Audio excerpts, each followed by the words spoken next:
Я выбрал стихотворение «Зимние забавы». Это стихотворение написала Ирина Чичикова.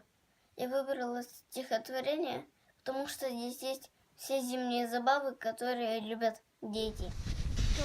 Классно зимой по лыжне пробежаться. Можно попасть раз 5 эдак в сугроб. Или на льду на катке покататься. Если заедь коньком в лов. С горки промчаться на скорости быстро. Ветер не в силах своих воздохнать. Хочешь на чистом снегу серебристом солнышко рожицу нарисовать. Вместе с друзьями собраться гурьбою, крепость построить, снежки накатав. Время забыть, заразиться игрою, снежками врага разгромить.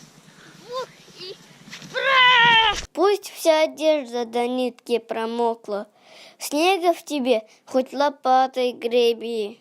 Ой, уж темно, свет зажгли люди в окнах. Хочешь, не хочешь, домой, друг, иди.